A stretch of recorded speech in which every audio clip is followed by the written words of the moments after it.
평창 겨울올림픽이 기록적 성공을 거두며 끝났습니다.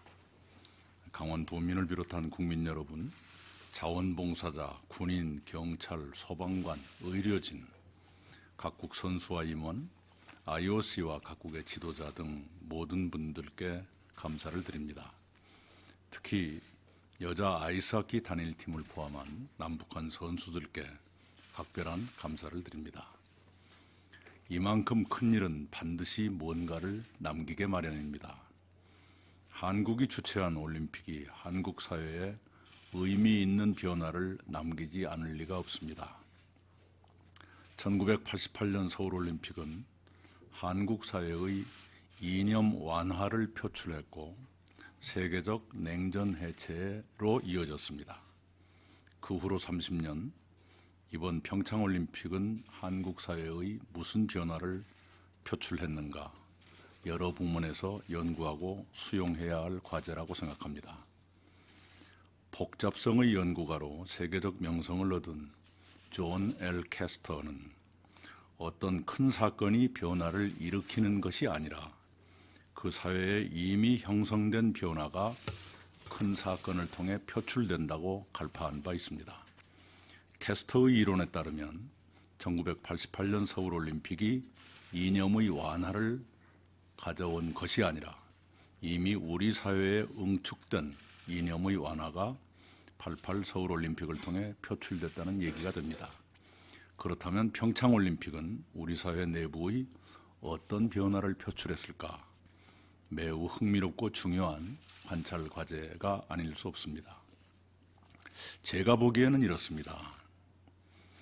1등 지상주의가 완화됐고 결과보다 과정을 그리고 국가 목표보다 사람의 지향을 중시한다든가 다양성을 추구하거나 수용한다든가 과거에 집착해 변화를 거부하기보다 사회의 진화를 긍정한다든가 정치와 정부와 언론 같은 기존의 질서보다 시민들 스스로가 새로운 정의를 세우려 한다든가 하는 등의 변화가 평창올림픽을 통해 표현됐다고 저는 판단합니다. 구체적으로 각 분야에는 어떤 변화를 주었는가 분야마다 진단하고 수용했으면 합니다. 남북관계, 외교, 경제, 과학기술, 산업, 체육, 레저, 문화, 언론, 행정, 정치 등 모든 분야에서 평창올림픽이 남긴 영향을 분석하고 반영했으면 합니다. 평창올림픽은 정부가 당초 지향했던 몇 가지 목표를 거의 모두 달성했습니다. 평화올림픽, 경제올림픽, ICT올림픽, 문화올림픽, 그리고 국정농단으로 국민들께서 입으신 마음의 상처를 어루만지는 치유의 올림픽이 됐습니다. 그러나 평창올림픽은 그것으로 끝난 것이 아닙니다.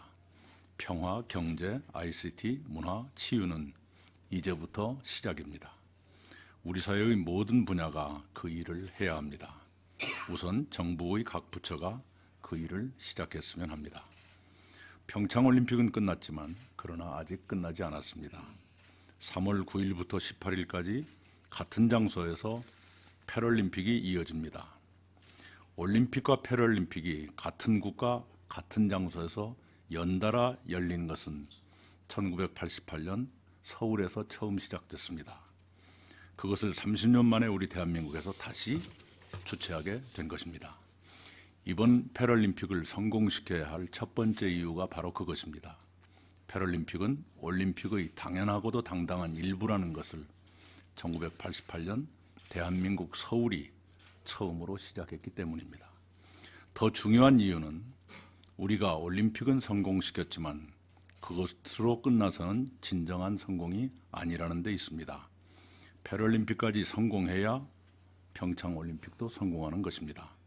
평창올림픽을 성공시킨 한국의 성숙한 역량을 세계가 완전하게 인정하려면 패럴림픽까지 성공시켜야 합니다. 패럴림픽의 성공이야말로 한국과 한국인의 성숙을 완전하게 입증할 것입니다. 이것이 두 번째이자 더 큰 이유입니다.